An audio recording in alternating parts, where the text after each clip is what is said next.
This is a reading from Purgatory, explained by the Lives and Legends of the Saints by Father F.X. Shope, S.J. Chapter 25. Duration of Purgatory. The Abbey of La Trobe. 100 years of suffering for delay in the reception of the last sacraments. The following incident is related with authentic proof by the journal Le Monde in the number of April 1860. It took place in America in the Abbey of the Benedictines, situated in the village of La Trobe. A series of apparitions occurred during the course of the year 1859. The American press took up the matter and treated those grave questions with its usual levity. In order to put a stop to scandal, the Abbot Wimmer, superior of the house, addressed the following letter to the newspapers. The following is a true statement of the case. In our Abbey of St. Vincent, near La Trobe, on September 10th, 1859, a novice saw an apparition of a Benedictine in full choir dress. This apparition was repeated every day from September 18th until November 19th, either at 11 o'clock at noon or at 2 o'clock in the morning. It was only on the 19th of November that the novice interrogated the spirit in presence of another member of the community and asked the motive of these apparitions. He replied that he had suffered for 77 years for having neglected to celebrate 7 masses of obligation, that he had already appeared at different times to 7 other Benedictines, but that he had not been heard, and that he would be obliged to appear again after 11 years if the novice did not come to his assistance. Finally, the spirit asked that these 7 masses might be celebrated for him. Moreover, the novice must remain in retreat for 7 days, keep strict silence, and during 30 days recite 3 times a day the psalm Miserere, his feet bare and his arms extended in the form of a cross. All the conditions were fulfilled between November 20th and December 25th, and on that day, after the celebration of the last Mass, the apparition disappeared.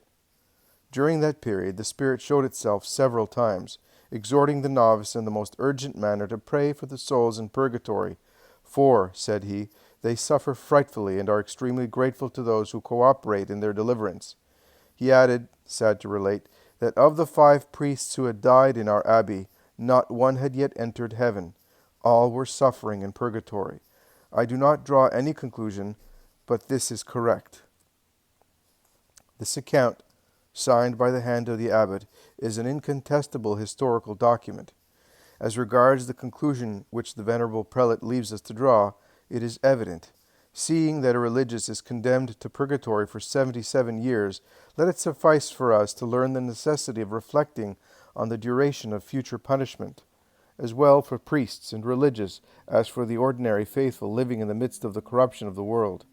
A too frequent cause of the long continuance of purgatory is that many deprive themselves of a great means established by Jesus Christ for shortening it, by delaying, when dangerously sick, to receive the last sacraments.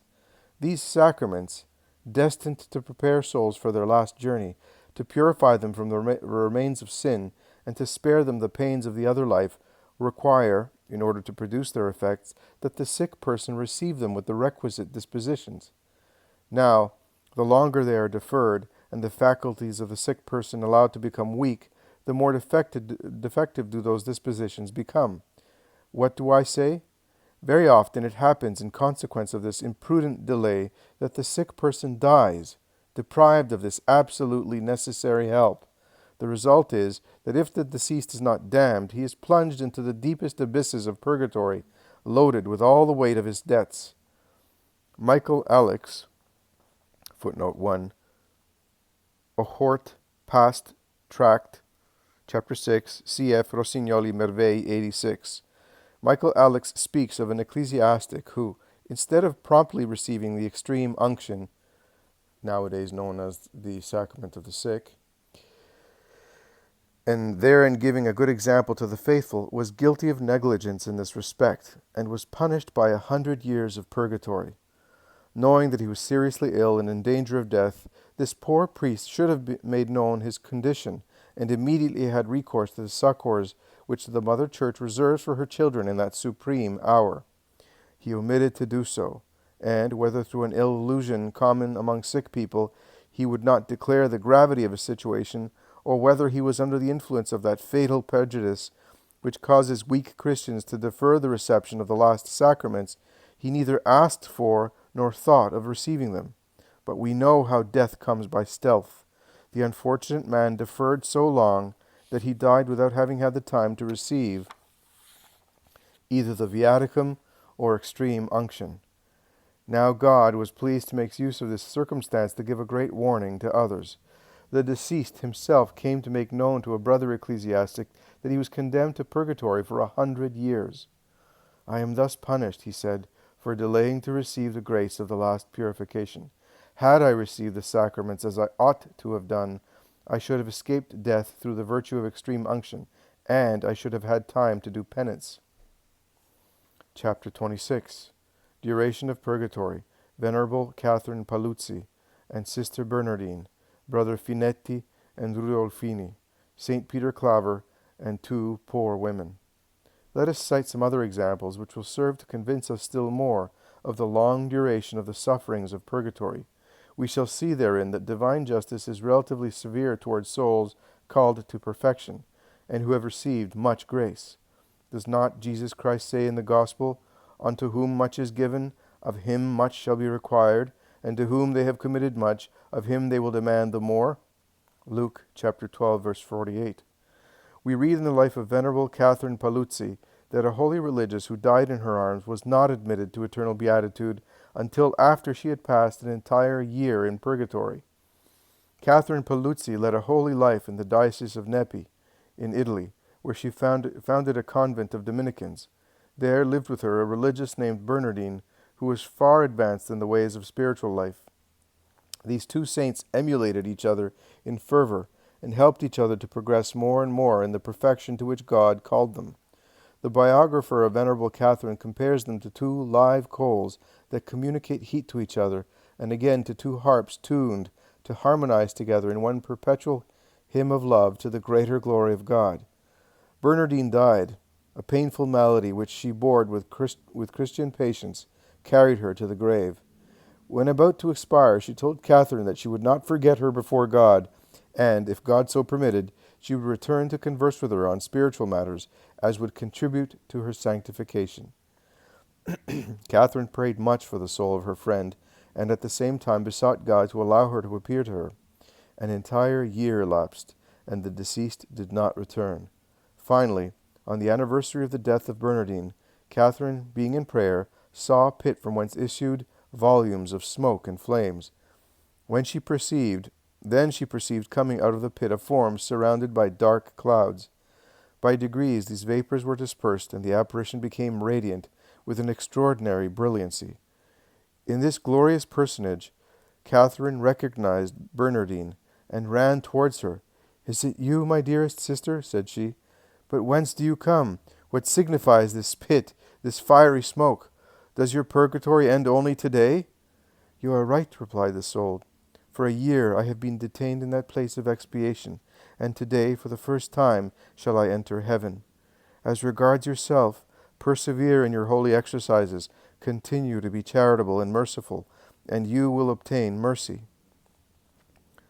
Footnote 1. Diario Domenicano, C.F. Rossignol, Merveille, Part 2, verse 51.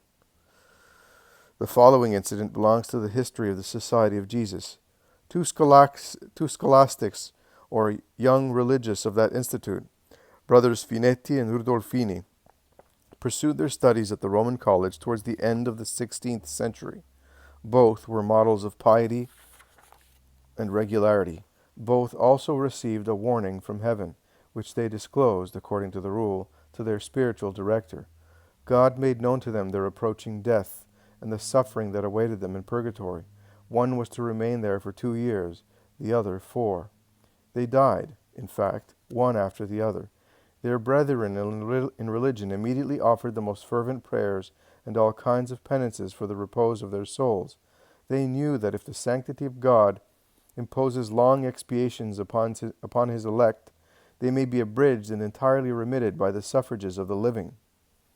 If God is severe towards those who have received much knowledge and grace, on the other hand, he is very indulgent towards the poor and the simple, provided they serve him with sincerity and patience. St. Peter Claver of the Company of Jesus, apostle of the Negroes of Carthagena, knew of the purgatory of two souls who had led poor and humble lives upon earth. Their sufferings were reduced to a few hours. We find the following account of it in the life of this great servant of God. Footnote 1. Vie de Saint Pierre Claver, par le Père Fleurien. He had persuaded a virtuous negress named Angela to take into her house another negress named Ursula, who had lost the use of her limbs and was covered with sores. One day, when he went to visit them, as he did from time to time, to hear their confessions and to carry them some little provisions, the charitable hostess told him with grief that Ursula was at the point of death. "No, no," replied the father, consoling her. "She has yet 4 days to live, and she will not die until Saturday." When Saturday came, he said Mass for her intention and went out to prepare for her for death. After spending some time in prayer, he said to the hostess with an air of confidence, "Be consoled.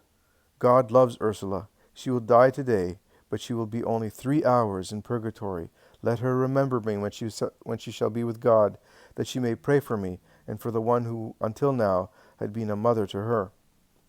She died at noon, and the fulfillment of one part of the prophecy gave great reason for belief in the accomplishment of the other. Another day having gone to hear the confession of a poor sick person whom he was accustomed to visit, he learned that she was dead. The parents were extremely afflicted, and he himself said, who had not believed her to be so near her end, was inconsolable at the thought of not having been able to assist her in her last moments. He knelt down to pray by the corpse. Then, suddenly rising, with a serene countenance, he said, "Such a death is more worthy of our envy than our tears. This soul is condemned to purgatory, but only for 24 hours. Let us endeavor to shorten this time by the fervor of our prayers." Enough has been said on the duration of the pains. We see that they may be prolonged to an appalling degree. Even the shortest, if we consider their severity, are long. Let us endeavor to shorten them for others, and to mitigate them for ourselves, or better still, to prevent them altogether. Now, we prevent them by removing the causes. What are the causes? What is the matter of expiation in purgatory? Chapter 27. The cause of suffering. Matter of the expiations of purgatory. Doctrine of Suarez, Saint Catherine of Genoa. Why must souls thus suffer before being admitted to see the face of God? What is the matter? What is the subject of these expiations? What has the fire of purgatory to purify, to consume in them? It is, say the doctors, the stains left by their sins. But what is here understood by stains? According to most theologians, it is not the guilt of sin, but the pain or the debt of pain proceeding from sin. To understand this well, we must remember that sin produces a double effect on the soul, which we call debt, reatus, of guilt, and the debt of pain. It renders the soul not only guilty, but deserving of pain or chastisement.